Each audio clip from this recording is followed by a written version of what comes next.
Mr Ian Murray. Thank you very much, Sir David. And can I express my sympathies? I wasn't able to make it into the House earlier, to everyone who's involved in the tragic events in Tunisia.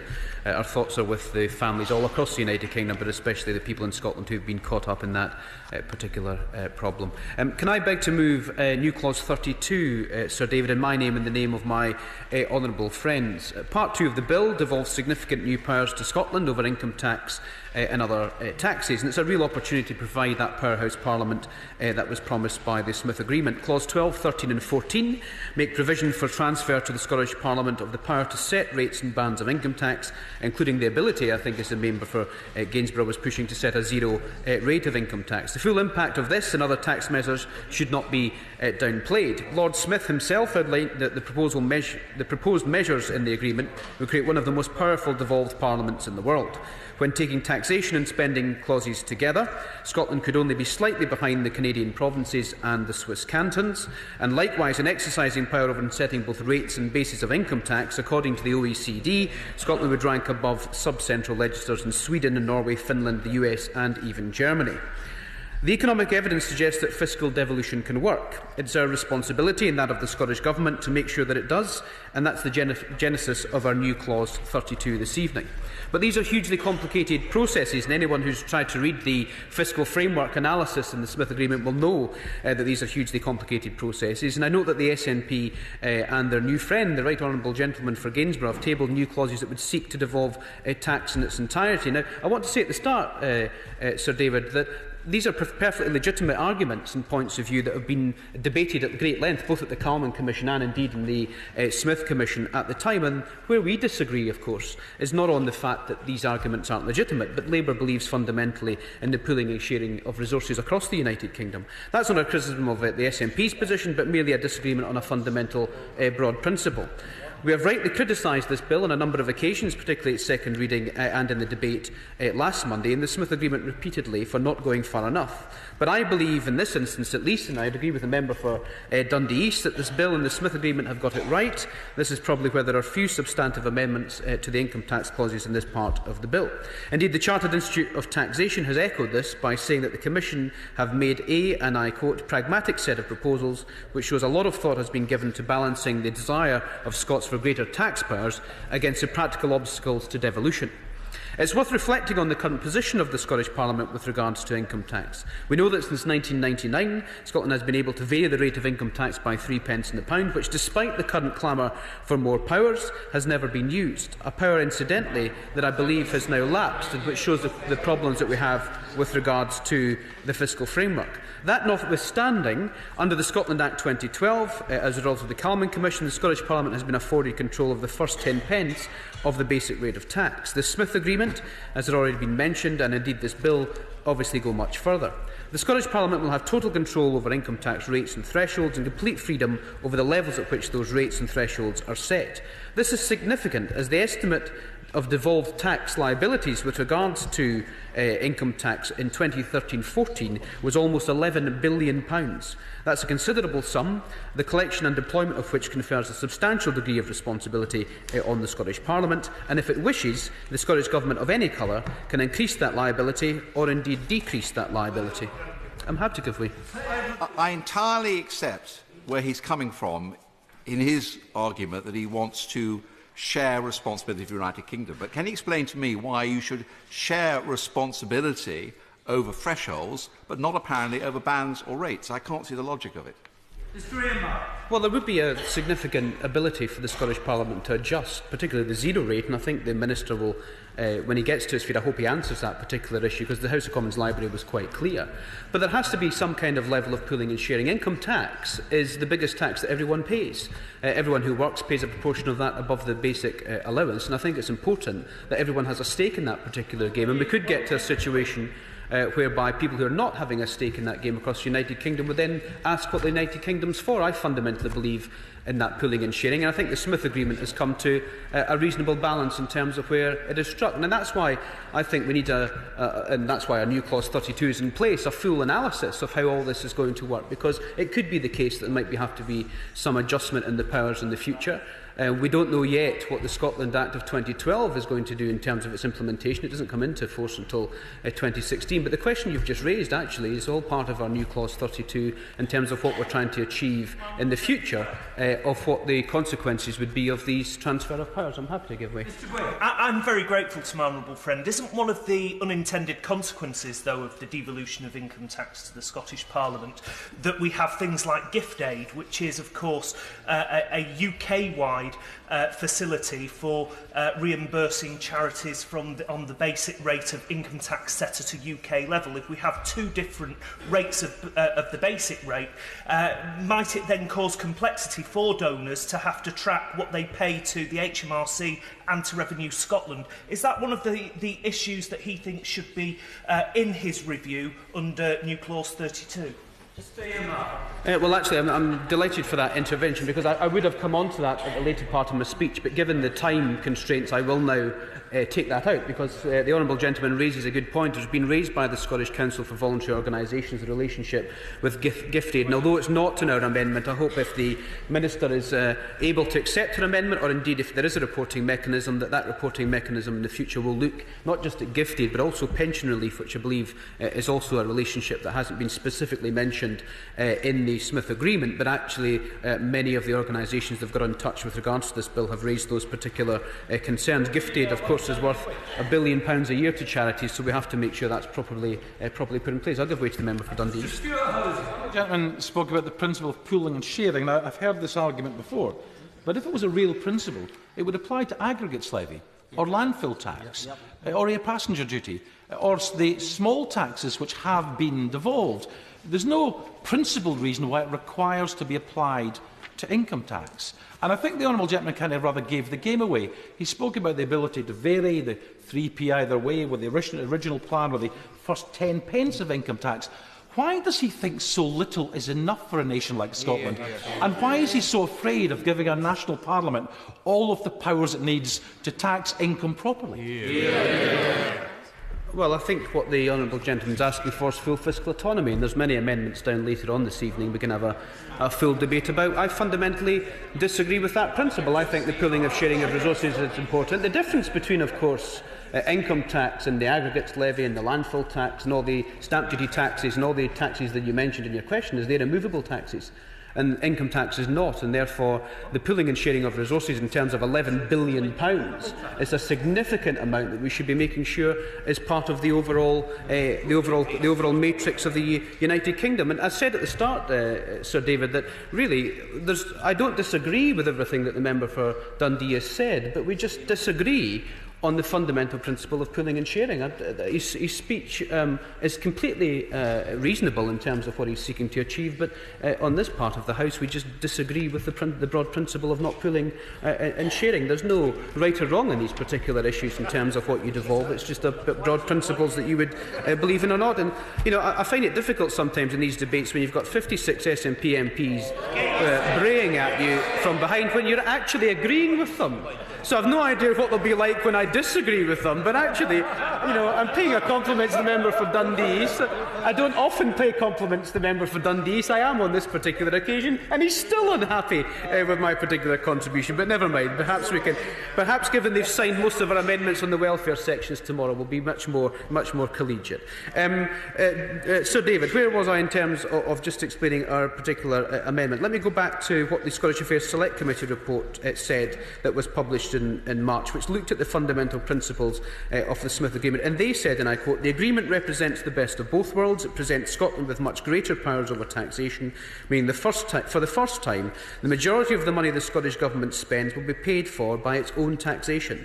This will make it more fiscally accountable to the people of Scotland for what it spends on their taxes," unquote.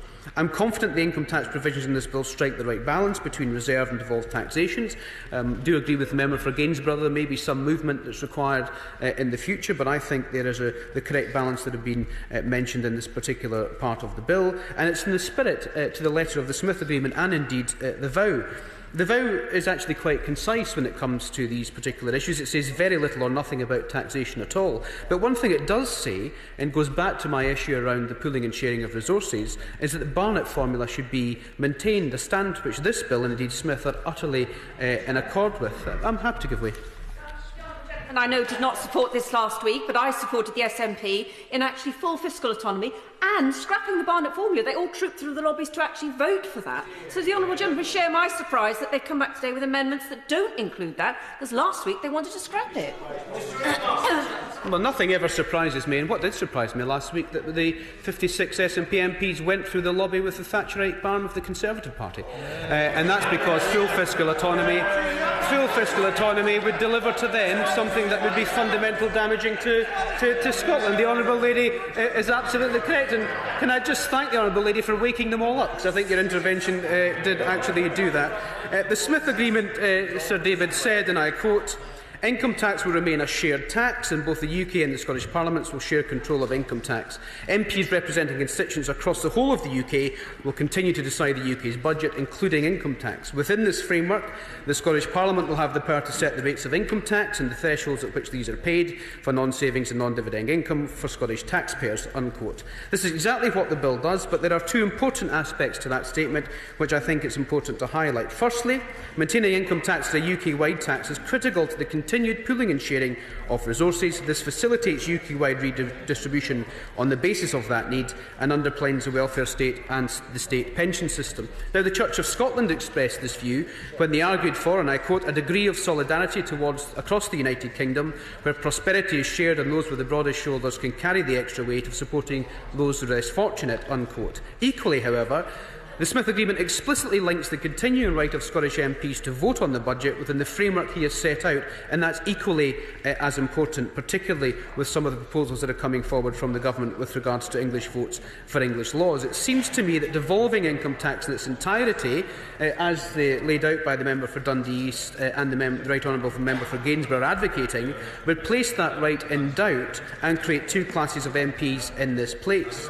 That risk was the subject of considerable debate during the Smith Commission.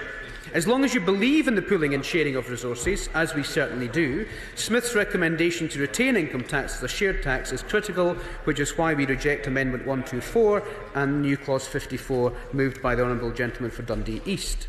Our amendment concentrates on the implementation of the powers being transferred, and as I have said a number of times during the course of this committee, the use of those particular powers. Can I just move on to the specifications of our amendment and what we are looking to achieve? A process, I think, that chimes very much with the member for Dundee East in his speech when he laid out some of the concerns about how this would be monitored, how the number of income taxpayers would be determined, and the no detriment policies across the United Kingdom, alongside the complicated nature of the fiscal framework. So our report under new Clause 32 would include a review of the revised fiscal framework, given its complicated nature, the tax year to which the sections 12 and 13 of this bill will apply, and the day in which they are due to come into force for planning reasons for businesses, details of the number of staff assigned to both governments to the implementation of the new Scottish rate of income tax to ensure adequate resources are deployed to make this happen, and it would be useful if the Minister could respond to that particular point, particularly the concerns that the staffing levels to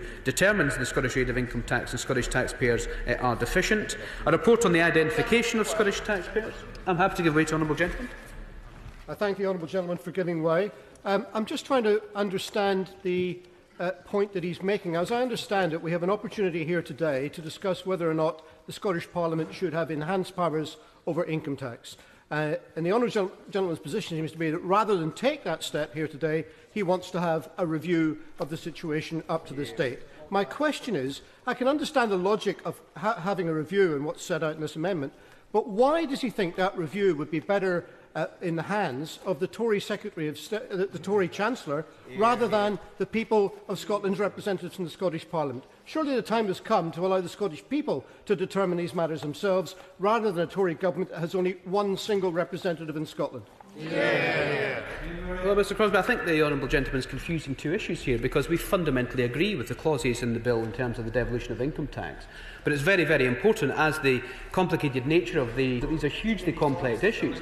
This doesn't stop the bill from going through. This, just in 12 months' time, allows the Secretary of State to come back with a report that shows the progress of how we're doing with the implementation of this. I think the other difficulty is, you're absolutely right, the Scottish Parliament could produce a report on these issues and report back, but I can't do that. In this House, I can't command a different Parliament to be doing something, and that's why I'm asking the Secretary of State to do that. And it's right to raise these issues, and I would hope that the Scottish Parliament would also examine these issues in great detail and come back with a full report to both Houses so we can see the implementation of it. We're trying to protect Scottish taxpayers, actually, with this particular amendment, rather than create some kind of political divide. And it's just quite disappointing that when we agree on the broad principle of the devolution of income tax, that the interventions are to try and put some divide in when we're trying to be a responsible opposition in terms of a report to look at the income tax. Let me just go through the last 3 points of what our amendment was trying to do. A report on the identification of Scottish taxpayers to ensure that individuals are either a Scottish or UK taxpayers but not both, to prevent that double taxation that the member for Dundee East mentioned, and to deal with cross-border mid-year financial movements, which is quite important in terms of where you may live or work. The rates and bands of the Scottish income tax will be set, and finally a projection of the impact on Scottish income tax on revenues generated in Scotland and across the UK, and this is primarily designed to ensure that Scotland does not become worse off in terms of detriment over time due to the relative tax base and demographic changes or behavioural change across the United Kingdom.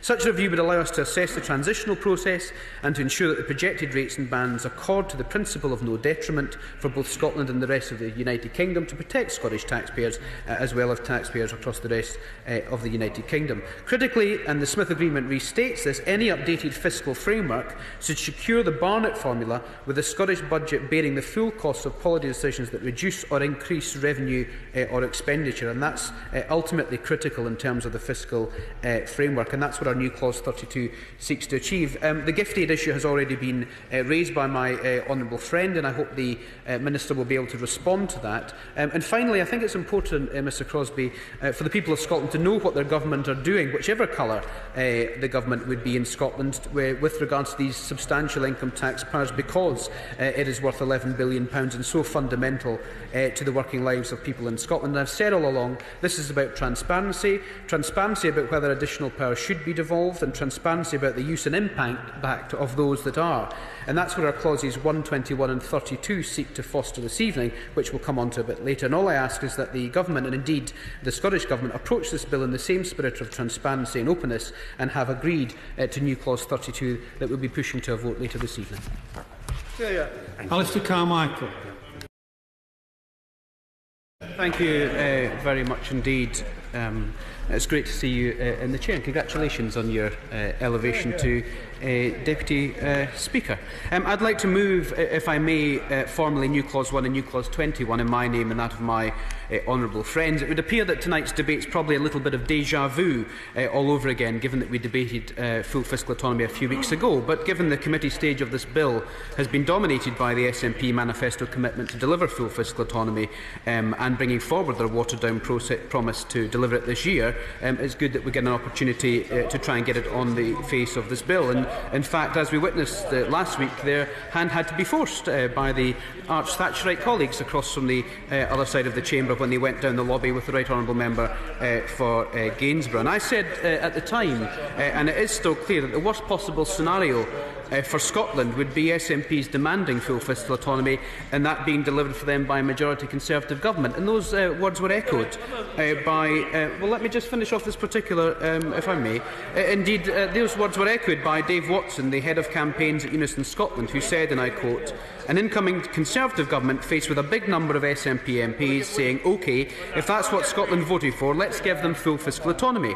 The Treasury would be able to dump £7.5 billion of the deficit on the Scottish Government and just walk away." The fact that the SNP have another fudged amendment this evening shows you on the order paper that they themselves don't believe that full fiscal autonomy would be good for Scotland. And can I just say, before the honourable gentleman for Perth and North Perthshire, I don't know if he is going to pop up and say too wee, too stupid, too poor, as he always does, but can I just remind the House that that was a phrase actually coined by the SNP Finance Secretary and no one else in terms of that particular phrase, and I think it's worth putting that on the record, given he always pops up to do that. Lord Smith of Kelvin, in his report, said that one of the primary aims of the Smith Agreement was to provide the Scottish Parliament with accountability. I did say I would give way, and I will do so when I've made a little bit of progress given the late hour that we are in. It is a Parliament that spends resources but doesn't raise any, and that means that there is no accountability or responsibility. That was in the words of Lord Smith of Kelvin. The Scotland Act 2012 resolved that position a little with the devolution of the most immovable taxes and 10 pence of income tax.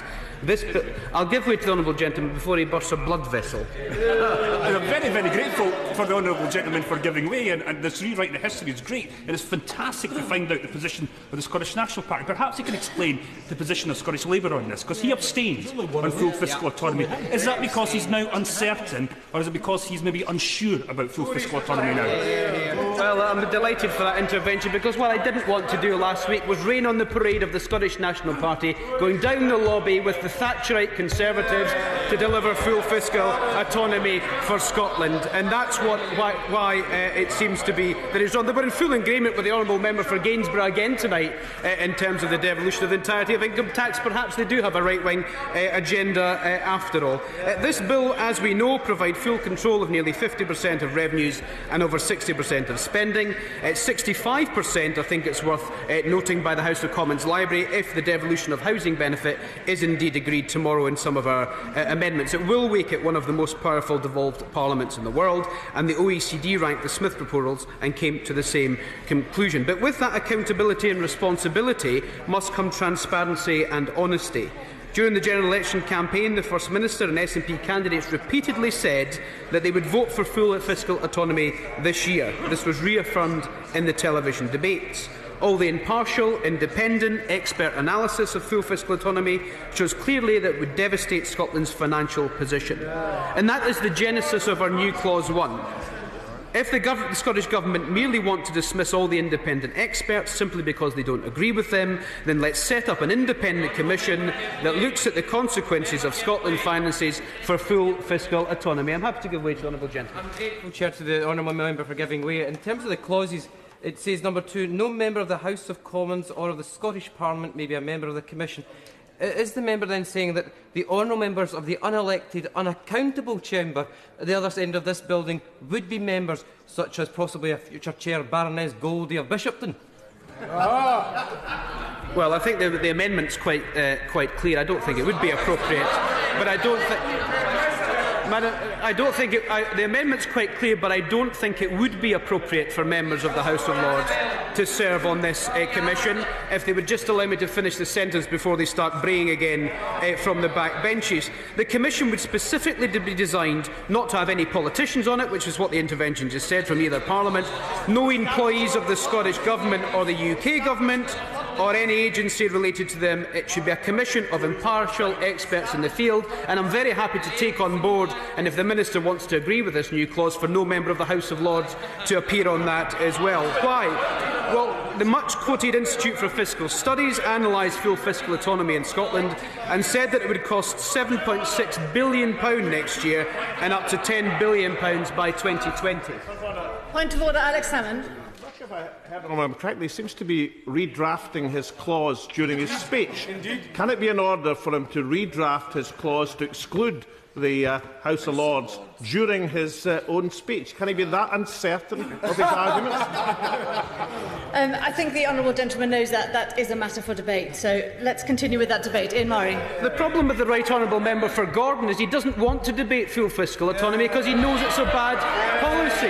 And let me just re-emphasise again, if the Minister, the Secretary of State, wishes to accept our amendment, I'd be more than happy to ensure that members of the House of Lords went on that particular commission as well. Let's be transparent and accountable in this place, Madam Deputy Speaker, rather than them having to nitpick on part of a clause. What they don't want is the scrutiny, and that's the key to this particular argument. So let's look at some of that scrutiny. The much-quoted Institute for Fiscal Studies analysed that full fiscal autonomy in Scotland and said it would cost Scotland £7.6 billion next year and up to £10 billion by 2020. They have also been clear that this is over and above, and this is crucial, this is over and above above the position of the deficit of the UK at the moment and the spending profile of the current Conservative government. So let me emphasise again, as it has been misquoted by the honourable member from Murray on a number of occasions, that this is in addition to the current UK deficit, the deficit of £7.6 billion. The impartial analysis has been dismissed by the Scottish Government, so let's turn to another source of information. Her Majesty's Treasury analysed it broadly in line with the Institute for Fiscal Studies. According to Treasury costings that I obtained from a Freedom of Information request, full fiscal autonomy would leave Scotland with an additional cash terms deficit of £7.7 billion in 2015. 16, rising to £8.4 billion in 1920, so broadly similar to the Institute for Fiscal Studies. Again, this will no doubt be dismissed, so let's look at the Office for Budget Responsibility Oil and Gas report, published just 10 days ago. It shows that revenue from the North Sea is projected to fall from £36.7 billion to just £2 billion in the period of 2020 to 2040. Again, not just being dismissed by the SNP, but being dismissed at this very moment in time by the member for Perth and North Perthshire. So let's try, shall we, the Scottish Government's own annual accounts in the form of the GERS report published in March this year. The Scottish Government's own annual accounts shows an annual deficit over and above the UK deficit of some £4 billion, and the projections are due to worsen with the lower oil price. The Scottish Trade Union Congress, well, just before I tell you the Scottish Trade Union Congress, we'll hear from the honourable gentleman. And we have the honourable member for Given Way. You'll be aware that between 2007 and 2009 the UK's deficit quadrupled. Given the significance he's laying to deficits and for one particular year, what significance would he attach to a quadrupling of a debt by a state in a 2-year period? Well, I'm not really sure I understand the intervention, to be quite frank, the Deputy Speaker. We're debating here in terms of a deficit in Scotland being £7.6 billion over and above any UK deficit, rising to £10 billion by 2020. That seems to me, if we're defending Scottish jobs and livelihoods, not just to be economically incredible, but actually economic illiteracy at the same time. And it's not, again, just my words. The STUC Congress, the STUC General Secretary, Graham Smith, commented that the Scottish Government's own accounts were, and I quote, a sobering reminder of some of the risks of full fiscal autonomy. That's the trade unions in Scotland. The Scottish Government sneaked out their own oil and gas bulletin, their very first since May 2014, last week on the last day of the Scottish Parliament, and it would be very good to look at that alongside the Independence White Paper. The bulletin was very much in accord with the Office for Budget Responsibility that was rubbished just a few days before. It shows that North Sea oil revenues and projections have fallen drastically in recent times. So let's have a look at those figures. The Oil and Gas Bulletin, the Scottish Government's own Oil and Gas Bulletin from June 2015, estimated North Sea tax receipts for the period of 16 to 20 to be £5.8 billion. The same scenario from the same bulletin just 13 months earlier estimated the receipts to be well in excess of £26 billion. Even if we just compare 1 year, say 2016-17, revenues had fallen from a projected £6.9 billion to £1.1 billion, and even the lower estimates show just as low as £500 million. These are Scottish Government's own figures. All in all, an 85% drop, and that tells us two things. Firstly, it blows apart the financial basis for full fiscal autonomy, and secondly, it calls, as my new clauses 1 and 21 do, for a more robust and impartial analysis of the Scottish economy and public finances. That is why I've brought forward New Clause 1 and New Clause 21 to the House this evening, because New Clause 21, alongside New Clause 1, would provide for the creation of a Scottish Office for Budget Responsibility to exercise independent and impartial fiscal and budget oversight over Scottish Government-devolved competencies. The Smith Commission recommended that the Scottish Parliament, and I quote, should seek to expand and strengthen the independent scrutiny of Scotland's public finances in recognition of the additional variability and uncertainty that further tax and spending devolution will introduce into their budget processes." Unquote. This would do just that and take away the politicisation of what are the fundamental underpinnings of the Scottish economy, the financing of Scottish public services, and crucially, and something that tends to be forgotten about in this debate, the livelihoods of everyone living and working in Scotland. And I would go further. and ensure that the Scottish Office for Budget Responsibility assesses and reports on individual party manifestos so the public can be confident that what they are being sold is both credible and desirable. It's about simple transparency and accountability. And that transparency and accountability, as I have said, has not been forthcoming on the current manifesto commitment for full fiscal autonomy. If we had a Scottish Office for Budget Responsibility at the last election, it would have reported that FFA would be hugely disadvantageous to Scotland.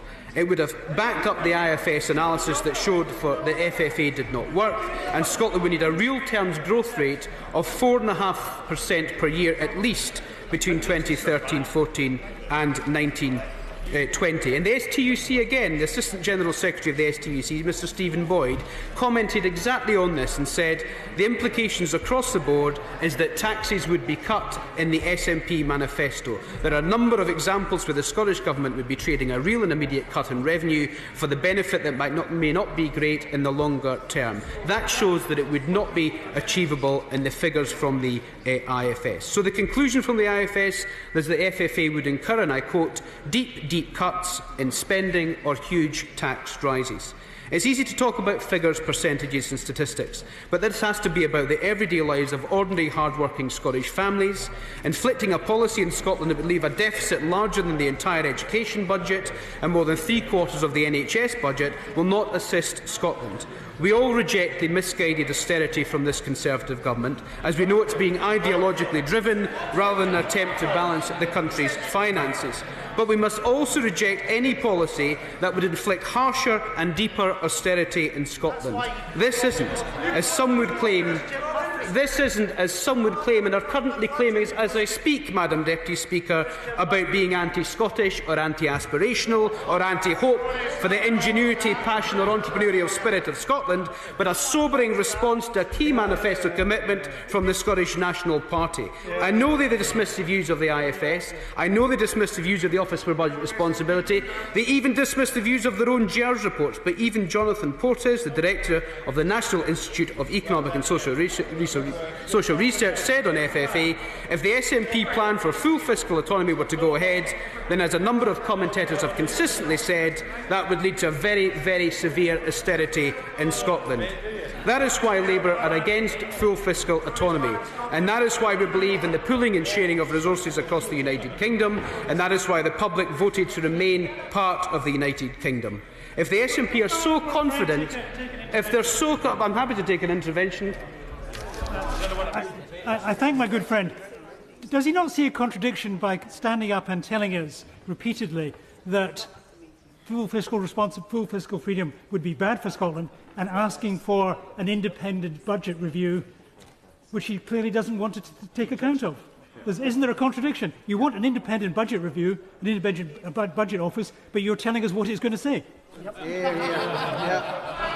Well, I mean, it's a rather strange intervention, because if you read New Clause 1 and you read New Clause 21, you'll see very clearly that what they're asking for is an independent commission to analyse the consequences in Scotland for full fiscal autonomy. And if you are so confident in your figures, back it, we'll have it, and we'll have the transparency, the impartiality and the independence of those particular policies. And if you were so confident that you weren't fiddling the figures, help us set up a Scottish Office for Budget Responsibility and let that body analyse your particular figures. But it's quite clear again that when you shine the light of scrutiny on the Scottish National Party's policies, they want to talk about the process and not actually looking at the impartial and independent evidence that's before us. So if they are so confident, they will back our New Clause 1 and our New Clause 21 and bring much needed transparency, credibility and accountability back to the Scottish Parliament's finances.